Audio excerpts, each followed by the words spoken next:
Ay, magandang gabi mga boss. Pag-usapan natin tong magbigay tayo na anong kapain natin. Mga friend, alam ko naman, magagaling kayo. Oh. Tungkol ho dito sa mag-inang Solar Boy, tsaka ito si Loren Legarda, no? Na mukhang kakasuhan na naman ng plunder ni Ombudsman Remulla. Ha? Pakinggan natin to, ha? Ako, meron ako meron akong narinig na parang magandang pag-usapan.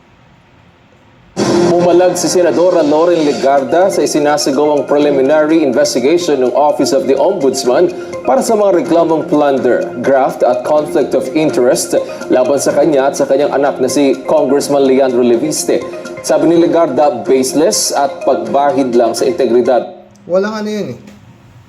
Walang bearing yun eh. Siyempre, lahat ng inaakusahan, ang sagot, baseless, o binabahiran yung kredibilidad. Mga ganun lang yan.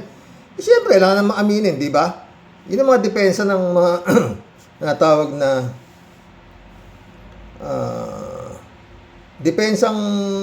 natural na depensa sa isang inaakusahan. Tuloy. Ang mga aligasyon laban sa kanya at sa anak. Dagdag pa niya, handa silang ilabas ang katotohanan at kumpiyansa silang mali. Doon lang tayo mga boss. Handa raw silang ilabas ang katotohanan. Narinig nyo, di ba? Handa silang ilabas ang katotohanan. Ibig sabihin, tayo meron silang sasabihin totoo. Diba? May sasabihin silang totoo. Hindi natin alam kung ano sasabihin ng totoo, pero sabi dito, handa silang ilabas ang katotohanan. Sa totoo lang mga friend, panahon ito ni Digong malamang to pag naipit ito, pagtuturo to at isasabi ang katotohanan. Di ba? Sabi nung nanay isasabihin daw nila ang katotohanan. Handa silang ilabas ang katotohanan. Sinong batang 21 anyos ang makakaisip ng ganyang kalaking negosyo? Aber? Di ba? At negosyante ba si Loren Legarda para makapagnegosyo siya ng ganyang kalaking negosyo? Di ba? Tuloy natin Pero yun na sa akin handa raw sila sabihin ang buong katotohanan. Tignan nyo Pag to naipit, kakanta to ng Ave Maria. Isang kanilang pangalan. Bukod sa mag-ina, under preliminary probe na rin si dating Energy Secretary Alfonso Cusi. Tungkol ito sa 10 billion peso solar Yan. Baka yan ang maituro si Cusi. Energy Secretary Cusi. Palagi ko ito, nagamit ito Nagamit ito. Itong mag-ina na to. Oo. This contract na nakubra ni Leviste na tinukoy ni Ombudsman Remulla na ghost electricity. Nauna nang sinabi ni Ombudsman Boying Remulla na labag sa batas ang ginawa ni Leviste dahil na rin sa eksklusibong paghawak nila sa solar pero hindi naman umano sila tumupad sa dapat gawin na naging malaking dagok sa pamahalaan. Giit pa ni Remulla na hindi naman makakakubra ng government contracts at agreements si Leviste simula pa noong 2014 kung hindi sa tulong ng kanyang ina na siyang chairperson ng Senate Committee on Finance noong panahon na iyon. Ayon sa Ombudsman, Enero pa ng kasalukuyang taon nang simulan ng anti-graft body ang fact-finding kaugnay ng reklamo. Matatandaang noong Enero rin nang i-terminate ng Department of Energy ang 33 specific contracts sa ilalim ng kumpanya ni Leviste dahil sa mga hindi natupad na commitments at kabigo ang mag-deliver ng renewable energy capacities. Wala pang pahayag si Cusi at Leviste. Dito, ghost electricity. Ghost electricity. Pangako nila mag-produce sila ng kuryente. Pangako nila sa Philippine Energy Plan, nakalimbag itong dapat production na gagawin na solar. Pero hindi nila ginawa. Ganyan din ba sa inyo? Loob lamang Ito ang titistigo. Dating mayor ng Maynila, Lito Atienza. Kasabwat si Loren, sabi niya. Sayang ang bilyones kung makukulong naman kayo, sabi. Biglang bilyonaryo Pakinggan natin si Lito Atienza No money, no capital. Pero naging instant bilyonaryo si Libiste. Kasabwat si Loren. Yan ang kapento. Dahil ang posisyon ko noon ay Deputy Speaker ni Speaker Lord Velasco. I had a way of getting involved in all the committee hearings. Kaya nung pinakikinggan yung application ni Leandro Levise, ay kasama po ako ron. Nakita ko po yung kanyang mga application papers. 1 million piso lang ang puhunan ng kanyang korporasyon. Ay, 1 milyon piso raw ang puhunan yung kanyang korporasyon. Mali. Pero nung hindi rin, binago raw, ginawang 1 bilyon. Isa kumuha 1 bilyon, no, di ba? Immediately, I objected. Sabi ko, ano ba ito? Ito ba yung biro? Nag-a-apply na magbigay ng elektrisidad sa buong Pilipinas. Ang isang kumpanya, ang puhunan ay 1 milyon. Kaya, agad binasura ko. Pero, binago agad yung application papers. Nilagyan ng 1 bilyong puhunan. Susunod na tanong ko, saan kumuha ng 1 bilyon? Si Leandro Leviste, hindi pa nga na... Oh, yun no? Talagang magic eh. Yung 1 milyon, kinestyon ni Atienza. Mamaya, anong kinisyon niya? Ginawang 1 bilyon. Iisip niya raw. Saan kukuha ng 1 bilyon? Di ba? Talagang parang mali din to eh. Ito, na 628,000 ang puhunan, nakakakuha na 12 bilyon ba? Ganon din to. Ganon din tong na to. Pag kumanta to si Loren, ng Loren Sinta, baka may baka nagamit lang ito. Mga nagamit lang ito. Totoo. Hindi pa siya congressman noon. Hindi pa But he was the son of Senator Loren Legarda, who was the one lobbying very strongly for the approval of the application. What is my basis for this? Ako mismo kinausap ni... Titistigo raw si dating Mayor Atienza eh. Pag pinatawag eh.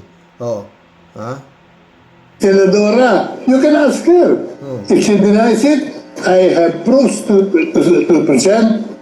Ako'y hiningan niya ng meeting, nagpulong kami sa Manila Polo Club, at doon kami nag-usap. Kaibigan ko naman si Senadora, kaya pumayag akong magkape kami. Pero nang pinag-uusapan na po yung prangkisa, hindi nagbabago yung aking posisyon. Sinabi ko, I will not change my position. Your son is not qualified to receive a national franchise. Kaya dahil ako po nagre-research nagtatanong ako sa mga solar players sa bansa. Lahat sila. Nagtatanong siya doon sa talagang dating mga may talento na sa solar. Lahat sila sabi niya. Wala kang kamalay-malay ito yata itong Libiste na ito, itong solar boy na ito eh. Konra, sabi nila, ano bang ginagawa itong batang ito? Ngayon lamang namin nakita yan. Humihingi ng national franchise. Samantalang yung mga kausap ko ay talagang sila na mga batikang provider ng elektrisidad. Mga batikang provider ng elektrisidad, kausap niya. Sabi, ano yung batang yan? Hindi namin nakita yan, sabi. Di ba? Talagang ito, pag kumanta to si Loren Sinta na to, may tuturong hindi tama. Through solar energy sa buong Pilipinas. Kaya patuloy ang pagkontra ko at umabot kami sa botohan sa floor. Yung nakita ko na talagang may epekto yung lobbying ni Senadora dahil sinabi sa akin ni dating Pangulo Gloria Macapagal Arroyo, pagbigyan mo na si Loren dito. Ano yan? Kaibigan. May epekto raw yung lobbying ni Loren doon sa Kongreso. Lumapit naman daw si Gloria. Pagbigyan mo na lito.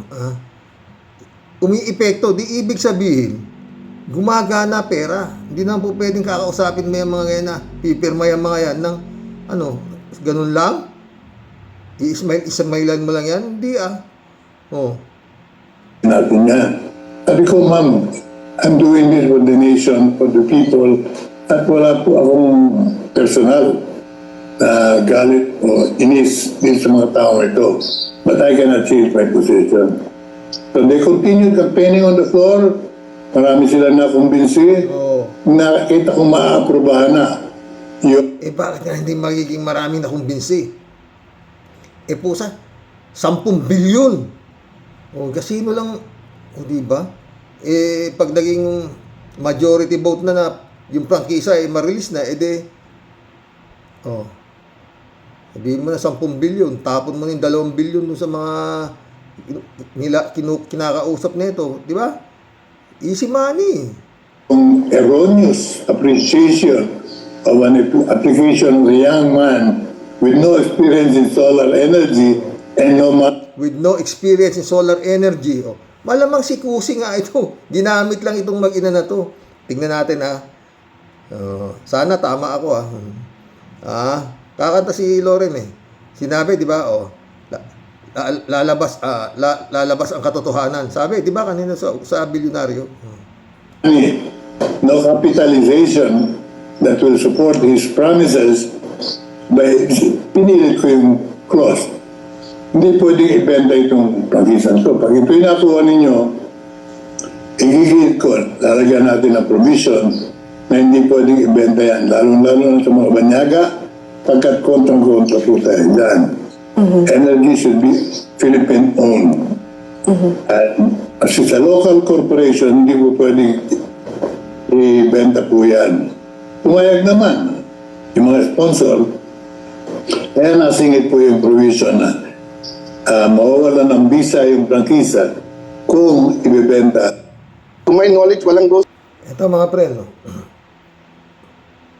Yung kay Leandro Liviste naman ay mabigat na kaso kasi yung kanilang pagkahawak na eksklusibo sa solar ay talaga nagdulot ng damage sa ating republika sapagkat hindi naman sila tumupad sa kanilang dapat tuparin at hindi nila ginawa yung dapat nilang gawin at para bang basta malinaw na malinaw yung kaso na ang kanilang ginawa ay labag sa batas. At Yun naman, malinaw na malinaw yung kaso na ang kanilang ginawa ay labag sa batas. So talagang hindi basta-basta magsasampa ng kaso itong si Boying nang hindi malinaw na malinaw yung kaso. Kaya ngayon, yung nangyari kay Panday, kukwestiyonin niya. Kinukwestiyon niya yung naging desisyon ng dalawang justice kung bakit pinalaya, ba't ginrat ng bail itong si Panday. Pwede pala Pwede palang yun. Pwede ulit na pwede niya questionin yung naging desisyon nung Kasi, unang-una mga boss, no? Ang nagsampa nung kaso, ombudsman, hindi naman yung kapitbahay ni Mang Kepoeng na sinampahan si ng ganitong kaso na pwede mong dismissin. Ombudsman pinag-aaralan nga nila mabuti bago nila isampa para magkaroon ng certainty of conviction tapos dideklara nung dalawang justice sa Sandigan Bayan na the evidence of guilt is weak. Kaya ginrant yung Pero yung isa, against yung isa basahin natin mga boss. Ayan Ayan si Panday tsaka yung Justice Miranda na nag-oppose ng grant. Justice Miranda opposed Revilla's bail. Cites strong evidence of conspiracy. No less than the sitting chairperson of the Sandigan Bayan 3rd Division. Ba? Ayan has opposed the grant of bail former Senator Ramon Bong Revilla in connection with the pending malversation case linked to the alleged anomalous 92.8 million flood control projects in Pandi, Bulacan. Justice Miranda opposed Revilla's bail, cites strong evidence of conspiracy. Kaya sana nga kasi sabi ni Ombudsman Remulla mukhang tinrabaho to yun ang akusasyon niya, parang hindi siya papayag. Paano ka papayag puta na ang daming itatanong sa kanya. Ano ba yung sasampan yung kaso kay Bong Revilla? Malversation nga. No bail. Sinasabi niya, no bail. Walang bail to. Tapos ngayon, eto ka ngayon, Sandigan Bayan sasabihin mo yung desisyon ng ombudsman weak.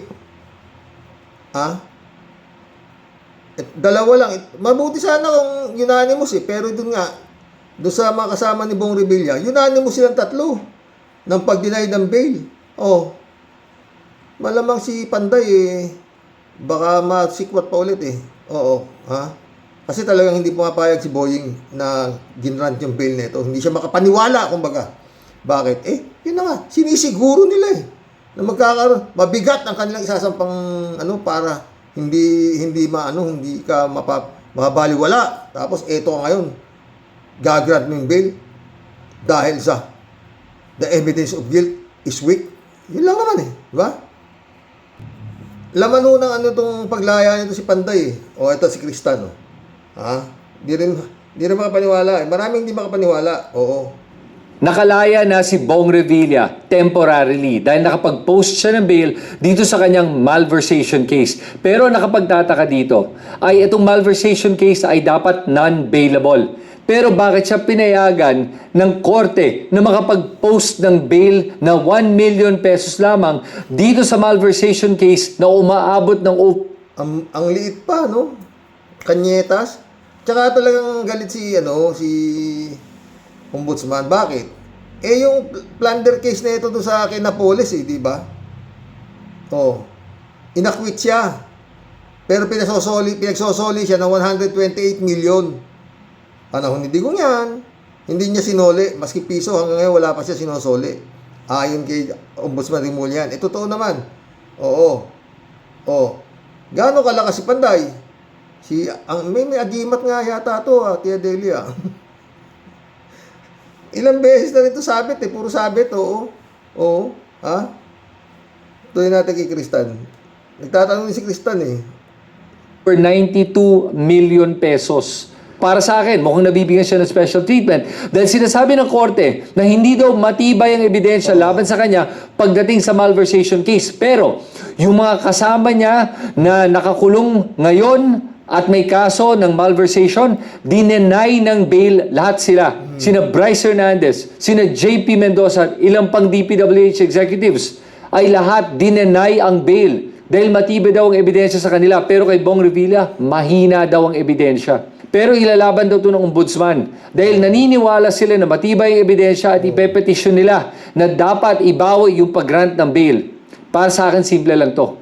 Sa usapan ng flood control corruption, napakasensitibong usapan to. At alam naman natin na nawawalan na nga ng tiwala ang taong bayan na meron ba talagang hustisya para sa ating bansa, para protektahan ang kaban ng bayan. Ngayon pa nila magbibigay ng parang special treatment na para i-grant yung bail ni Bong Revilla dahil sinasabi nila na hindi daw matibay ang ebidensya laban kay Bong Revilla kahit na mismo si Henry Alcantara at si Yusek Bernardo sinabi na nagbigay sila ng pera kay Bong Revilla. Sinabi nga ni Bernardo na siya mismo nag-deliver sa bahay ni Bong Revilla ng pera na meron siyang kickback na 25%. Tapos ngayon ng ombudsman, sinasabi na matibay daw ang ebidensya. Kaya nagtataka ako sino ba nagsasabi ng katotohanan dito I mean, kung innocent si Bong Revilla, fine. Pero bakit magsasampa ng kaso ang ombudsman? Ngayon sa panahon na kailangan may ebidensya with certainty of conviction. Tapos sasabihin ng korte na mahina daw ang ebidensya.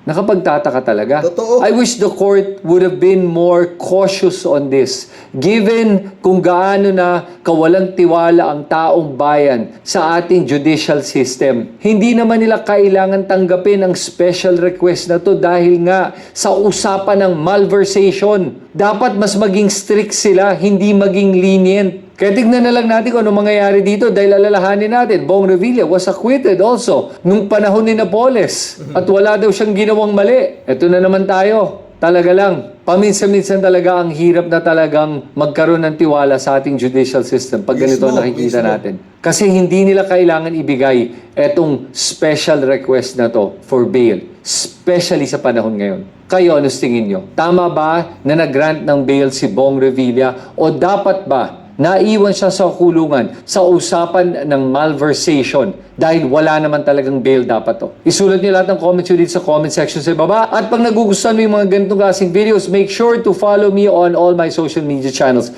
Ito si Cristan. Magkita tayo malasang susunod na video. Diba? Kung minsan talaga mga friend, yung korte, Korte.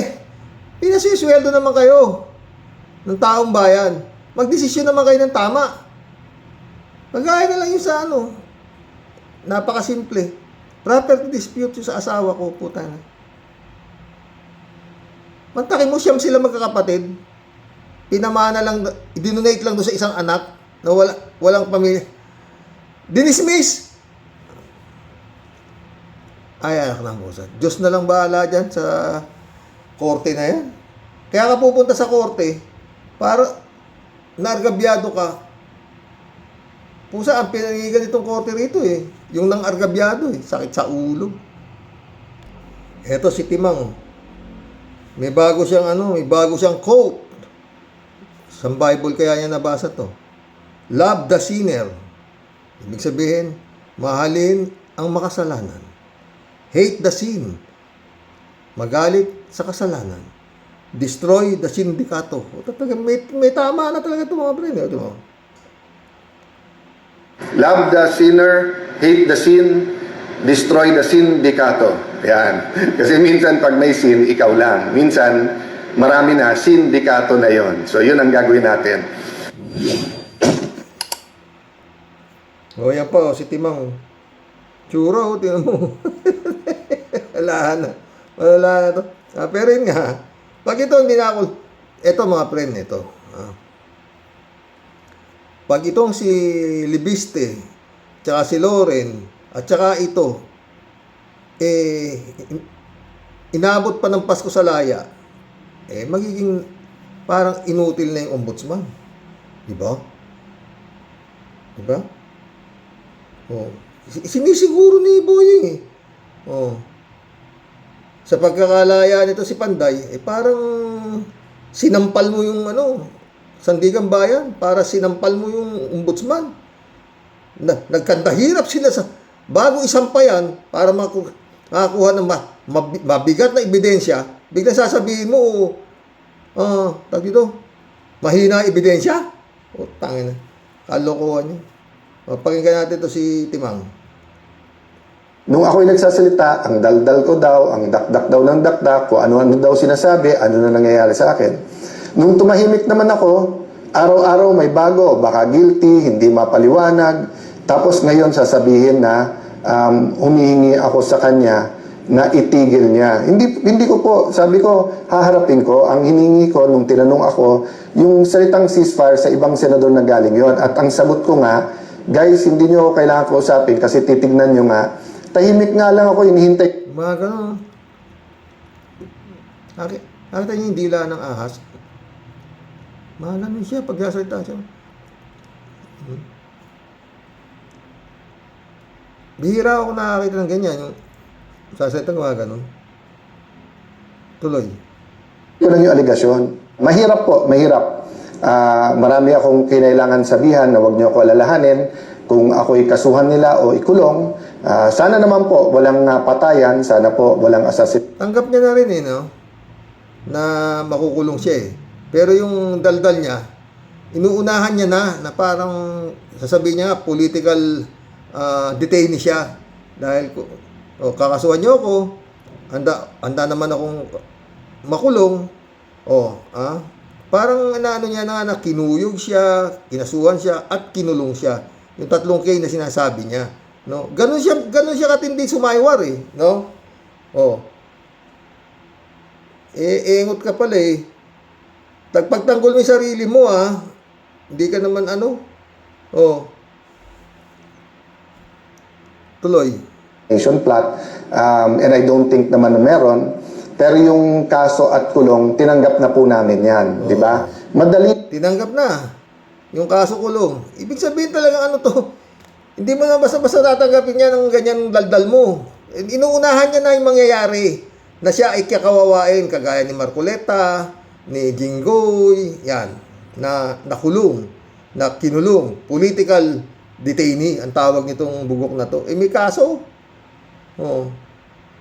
Kung sabihin matapang pag nasa administrasyon, Senator Lacson, I never doubted na matapang.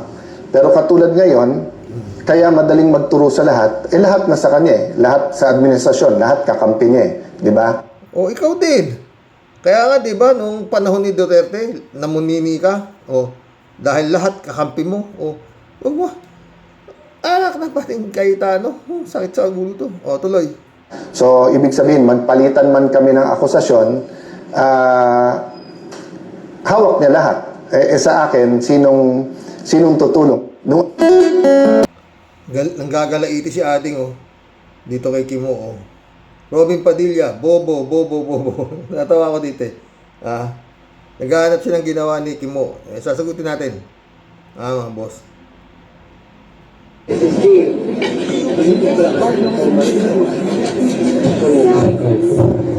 Si Robin Padilla. Si Robin. Bobo. Naturingan ka pa man ding nasa Senado, pero ano bang naiambag mo? Ano bang naitulong mo?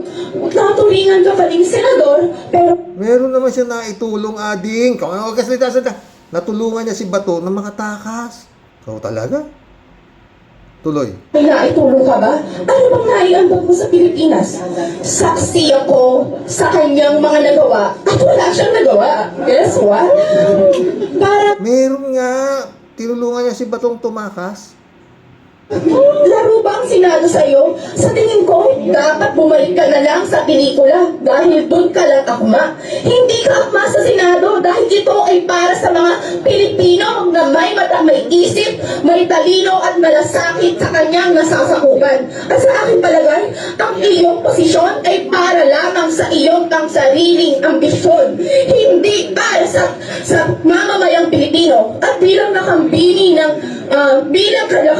karapatan, hinihikayat ko kayo na hindi tayo dapat maging bobotante at maging responsabling mamamayan. Saksi na tayo sa katiwalian, korupsyon. Kung kaya tayo ang biktima, tayo rin ang magiging solusyon. Yan lang po.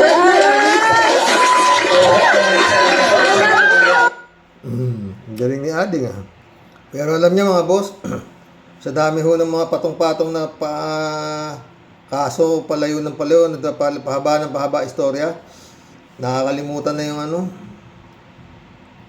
maghanap yata ng wanted para doon sa mga missing sa Bungero, no? Oo. Ewan. No? Kawawa talaga, mahirap. Kagaya natin, no? Mary Lebron, shout out, pairs me. Here, no skipping ads. Nauna si Mary Lebron, Librado Ludovico, shout out.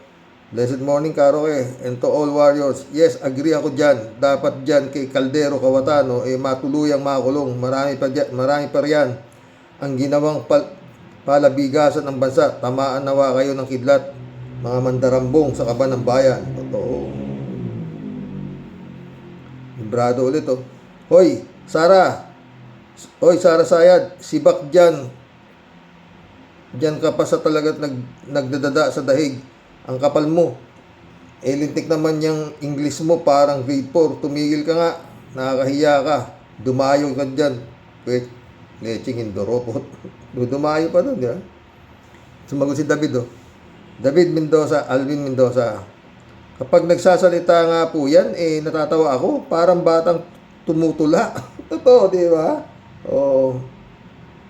Michelle Edwin Mike, shout out David Alvin Mendoza, good evening po, Karo. Kapag nabuking, ayaw umamin at kung todo deny sila. Ganyan ang estilo ng tutae at mga kampo nila. Hindi daw humiling na ang ceasefire magsasalita ba Senator Lacson kung hindi ko pumutak? Totoo, di ba?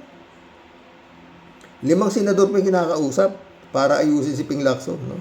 Gago talaga, putang. Makapal ang mukha, oo. Grabe. Kung si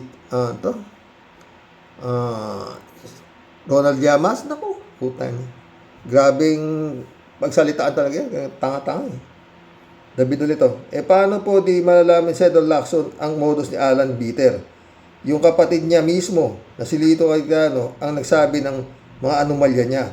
Baka pwedeng siya rin, pero marami doon sa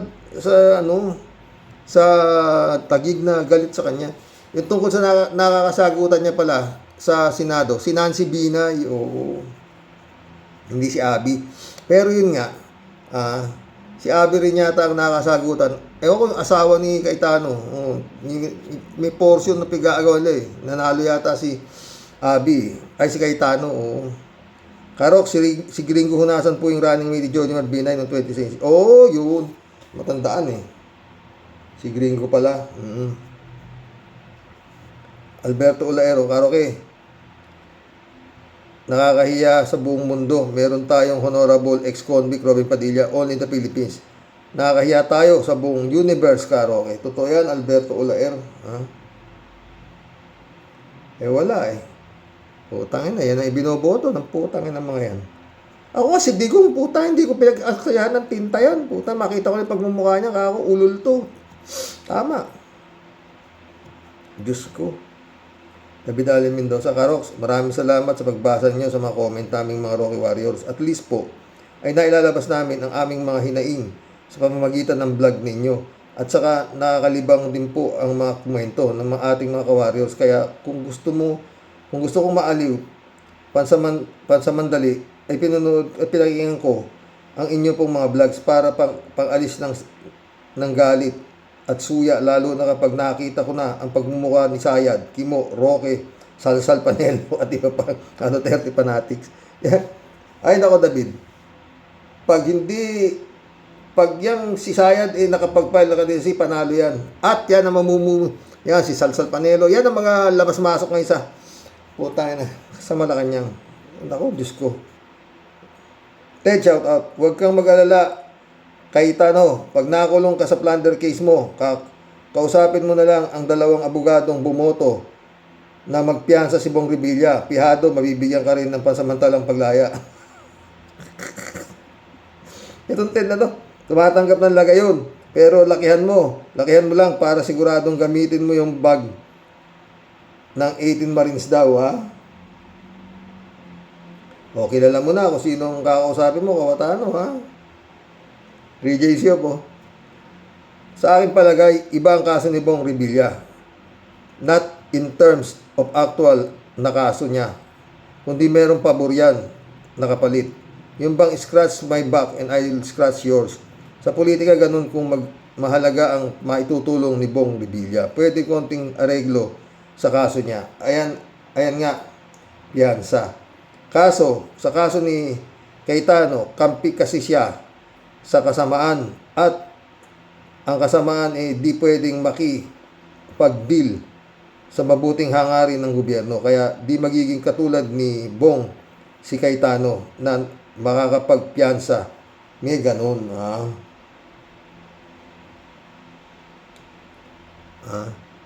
Marianeri Lukban, shout out. Tama po. Kaya lahat ng nagpapabagsak po sa administrasyon, may mga kalokohan sila na ginawa sa last administration. Halos lahat yan. Nakinabang na munini lahat yan. Magaling si Duterte. Tinaas niya ang presento ng mga sundalo. Military, lahat. Tinaas niya. Puta ba't di niya tatas? Di naman niya pera yung sweldo niya. Di ba? Ginamit niya sila na susunod kayo sa akin. Di ba? Pagpapatayin nyo lahat ang mga nasa listahan ko. Putangin na. Yun ang nangyari. Ulit to.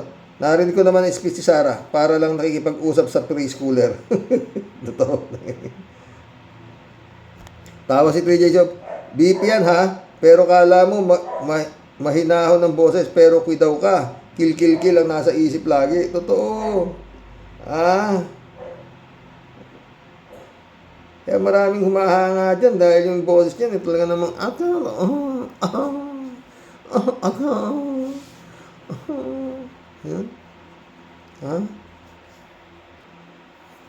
Apolinar Tolentino, shout out. Wala talaga si Cayetano. Itinanggi na naman na sinabi niya tungkol sa ceasefire. Sino naman ang pinagsasabihan kundi si Lacson lang. Di mo na malaman kung ano ang takbo ng isip ni Cayetano. Nasisira na yata ang ulo nito.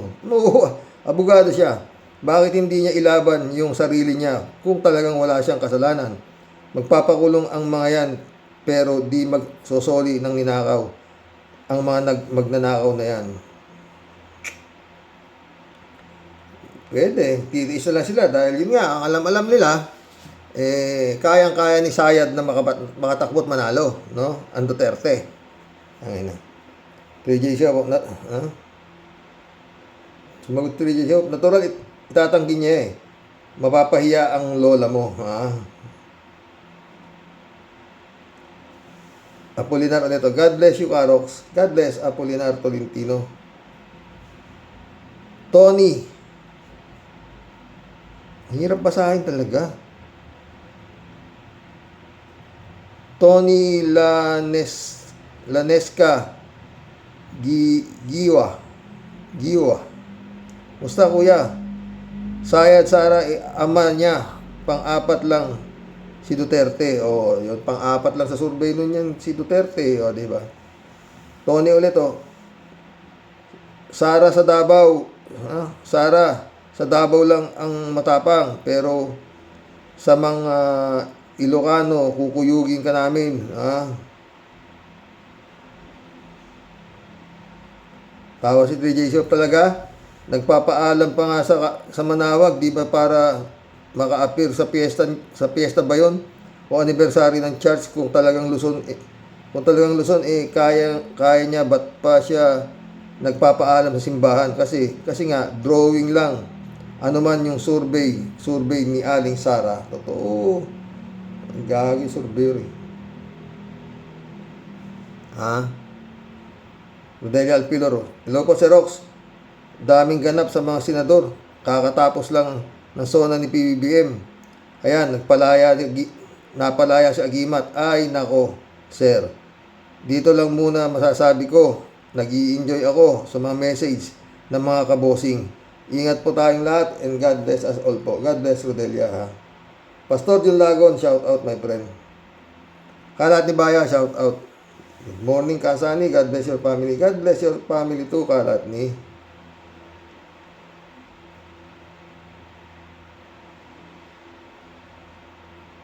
Lisa de la Cruz, shout out. Mawalang galang sa inyo, Sandigan Bayan. Pakiayos naman desisyon nyo. Mukhang kaduda-duda. Sino ba hindi magdududa? Lisa. Si Boying Remulla nga nabuisit sa naging desisyon Punta tayo ba, ordinaryong tao lang, di ba? Alberto Olaero. Karoke. Kaya siguro nililindol tayo. Lagi pati sikat ng araw pinakikitaan nila ng sobra-sobrang kayamanan, Karoke. Minsan nung nag-vacation kami sa Pinas, tumawag sa amin ang anak ng employer namin sa London, UK. Please, Albert and Lita, can you help me? I have my friends coming to my new shop. A little drink of champagne in Meralco, Makati. Ang galit ng misis ko. Ang galit ng misis ko ni Congresswoman Lauren Regarda. Sabi ni Coralie Carol, ang may-ari ng Philippine Charcoal Watches and Jewelry International. Miss Lauren, our second parent, Albert and Tita Olaer in London, UK. Karoke, hindi kami pinansin.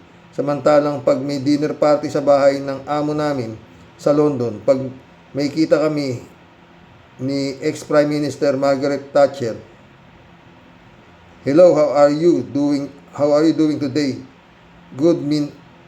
Minsan si Prime Minister Margaret Thatcher kapark ko lang sa Rolls-Royce Bentley. Nagtanong sa akin in ex-Prime Minister Margaret Thatcher, are you the ambassador of Australia? No, Madam Thatcher. I'm the driver of Mr. Philip Charcoal Karoke.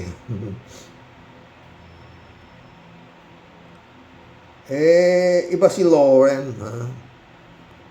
Shirley Jaser, Ibang klase talaga Pilipinas. Puro mga honorable at mga nakabarong. Ang tunay na mga magnanakaw. Only in the Philippines. Gawin nyo na yan sa Europe or Japan. Ewan ko lang sa inyo. Magtago kayo sa pinanggalingan ninyo. Totoo. Dito lang sa Pilipinas yung nangyari. Puta na, murahin mo yung presidente. Papatay mo, putang ina. Merong isang mayor na puro tato, anak ng putang ina, binababoy yung presidente, walang magawa yung DILG. Tangay na, ano yan, DILG? Gawing basurahan yung harap ng DNR. Wala rin. Ay, nako. Shirley Jason ulit, oh. Alam mo, Inday Lustay, si former Senator Trillanes, ang isa sa magpapabagsak sa mga magnanakaw at mga politikong mapagsamantala sa kapangyarihan katulad ninyo. Totoo. 3J Shop ulit, oh. Si Rox, o naman yung mga kalokohan ni Sara at APCA, di naman magtatagumpay. Akala lang nila panalo sila kasi sa dami ng mga bayarang trolls at mga DDS, pero sa realidad si Lord ang masusunod. Sana nga friend, sana nga friend. Friend Shervin Sapeda, shout out. July 7 Alcantara, Christian Sen, Analisa Apolinar, shout out sa inyo mga friend, ha. Sabi ni Friend Shervin. O Serox, ang topic mo po today si Kawatano alias Boy Balasubas. God moves in a very mysterious way, Serox. Deserve niya nga po ang langit-ngit at tindi ng hagupit ng tadhana. Nagsimula po ang kanyang pagiging halimaw na buhaya sa kainitan po ng panahon ng kanyang Panginoong Dutae.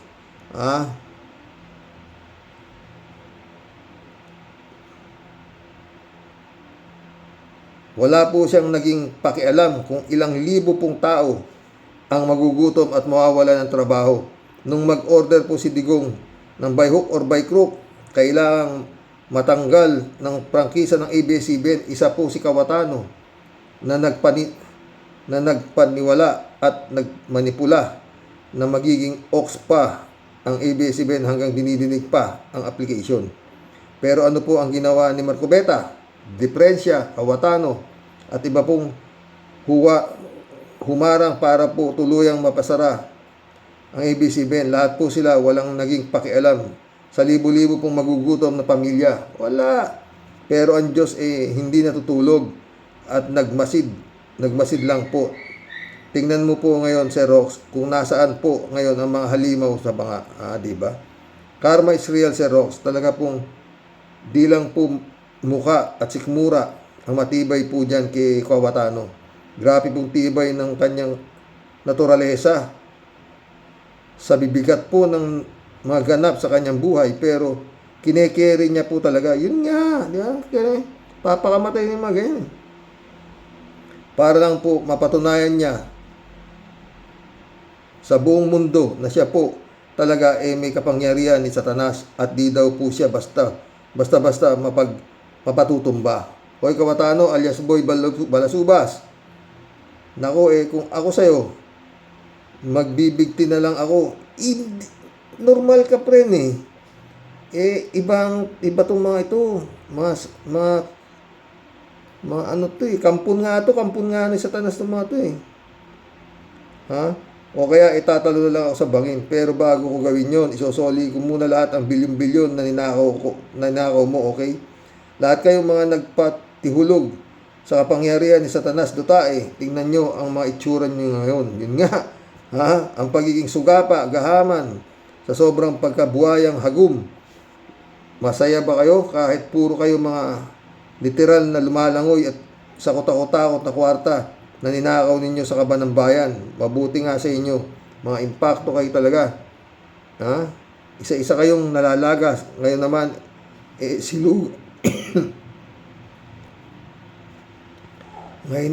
siluga. Este Ligarda pala. Kababae mong tao, may matinukang pinag-aralan. Akalain mo, ikaw pa ang naging mitsa para pareho kayong mabilibid ng anak mo. Anong klaseng ina ka? Sa sobrang pagkagahaman mo, o di mabuti nga sa inyo, pero talaga lang, Serox, di po ako makaget over sa pansamantalang paglaya ni Boy Budot. Buhayang hagom ng Cavite. Hoy, mga ulupong na judges na nagpalaya dito kay Boy Hagum. Masyadong literal, halatang halata, may naganap na lusutan sa bayong. At ito namang si Mr. Pogi DILG, di man lang pumalag. Ano yan? Talaga bang ungguyan at pera-pera na lang palagi ang umiiral para sa tamang hustisya? Ha? Mga tang-inimin nyo, kakapal ng mga pagmumukha nyo, mga leche, akalain mo, not once but twice, tas lusot na naman. So, gano'n na lang yun. Yung ninakaw niya nung una, di pa nga nasosole. Yun nga, di ba? Kunti lang naman yung Tia Deli, 128 million. Namatay na yung, yung tumanggap daw. Tayo naggaan. The evidence is, tas eto, the evidence of guilt is weak. Naku, etang inumin naman talaga lahat, mga leche, mga buwisit, pre. Huh? Kayong lahat dapat ang nagpupurga ng lusatan, hindi ang mga taong bayan, mga hinayupak na animal, kayong lahat, pre. Hinam. Ito. 3J Shop ulit, oh. Si Pia, kumusta ka na? Baka naman gusto pang sumikat uli. Baka naman gusto pa niyang mag-grand standing sa Senado. Total gusto naman niyang laging bida kasi abogado siya. Sa sobrang kayabangan, nasa ethics committee tuloy siya. Doon niya tuloy ang kanyang grand standing. Kakapal ng mukha nila, no, friend? Mga kaibigan, ano? Putang, gaano katitibay ang kapal ng mga mukha nito? Putang ina. Hindi ordinaryo. Tapos honorable ang tawag sa mga putang inan to. Maril Pabianak, shout out. Dahil Sunday po tayo sa mga ka-warriors. Nalimutan kasi nitong mga abusadong politiko at gahaman sa pera at power. Kaya ang mahiwagang kamay ng ating Panginoon ang gumagalaw para manigil para sa mga nagawa nila. Hipuin nawa ang judges na gawin ang mandato nila sa maging makabayan at tapat sa sinumpaan nila. Wala na yata kasing ganyan, kukunti na yata yung mga ganyan eh. Malu. Ang naging Diyos nila ay pera at kapangyarihan. Kaya tinapik sa mga balikat nila at sinaling ang puso at isip nila. Wala na nga puso yung puta yung mga yan. Jojo Tol, shout out. Happy Sunday Tol. Ito to all subscriber. May bagong soap opera title, Impeachment ni BP. O, yun nga. Shout out, Dolor Garcia. Penay Bingson. Emans Kalonanak. Jeff Ramos, shout out. Boyong Kong Balong. Long time no si tayo, ha, friend. Ay, nako, mga boss. Mission accomplished. Oo. Marami rin tayo pag-usapan, no? Pero yun nga, paulit-ulit, no? Ha? Sana naman ito may mga nasa kapangyarihan na to, Diyos ko. Gawin niyo yung kapangyarihan ninyo. Hindi yung hanggang ngayon, nasa ilalim yata kayo ng Lalo-lalo na tong DILG, Diyos ko. Hawak mo na si Bato. Halos nasa kamay mo na, nahulog, nakawala pa. God bless, mga friend. Good night. Ay, Brother Elias Isyo, shout out.